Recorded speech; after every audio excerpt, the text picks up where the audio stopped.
Assalamualaikum warahmatullahi wabarakatuh. Perkenalkan, nama saya Ahmad Ramadhani, NPM 1917051055.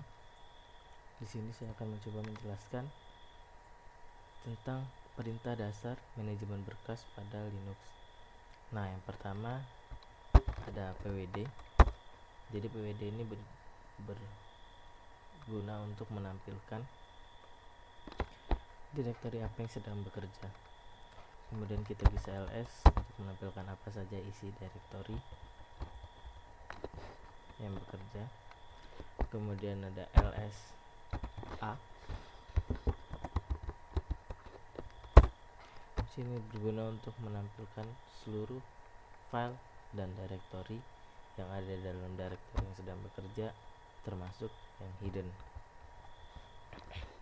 Kemudian ada lsl.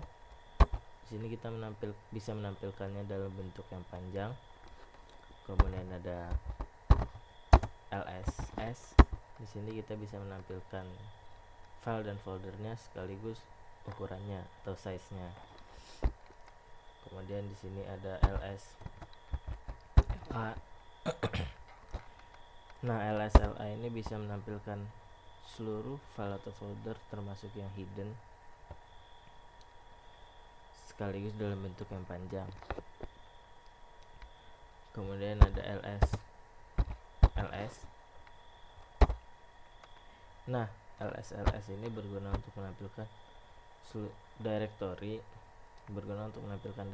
yang ada dalam bentuk yang panjang sekaligus size-nya. Nah,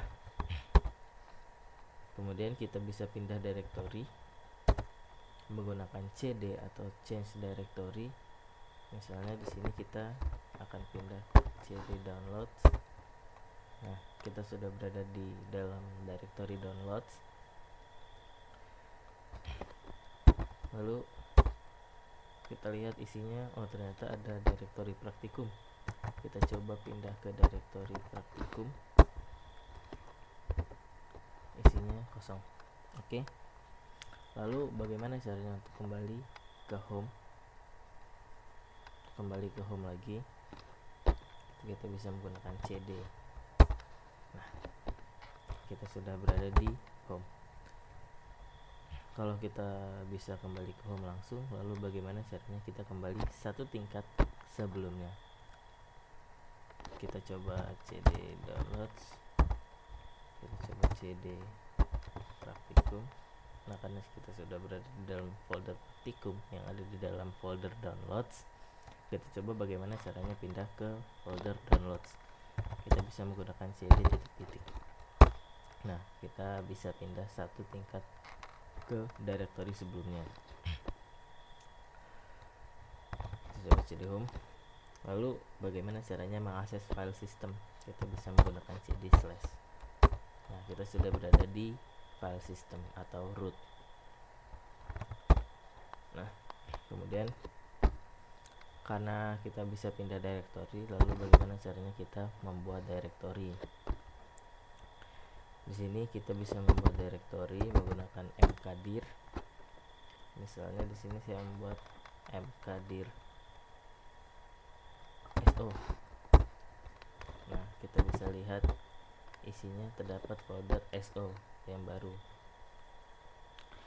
Lalu kemudian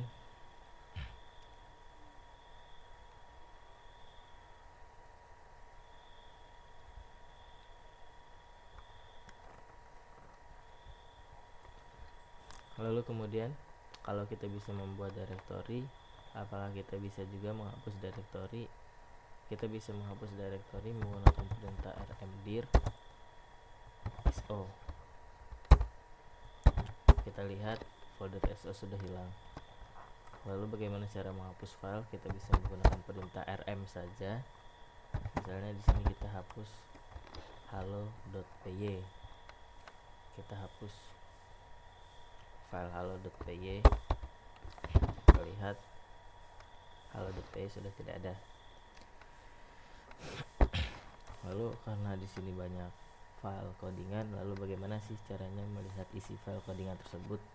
Kita bisa menggunakan cat Petru. misalnya di sini saya melihat isi petrukprima.cpp. CAT ini sebenarnya berguna untuk melihat isi file dalam bentuk sintaks dasar.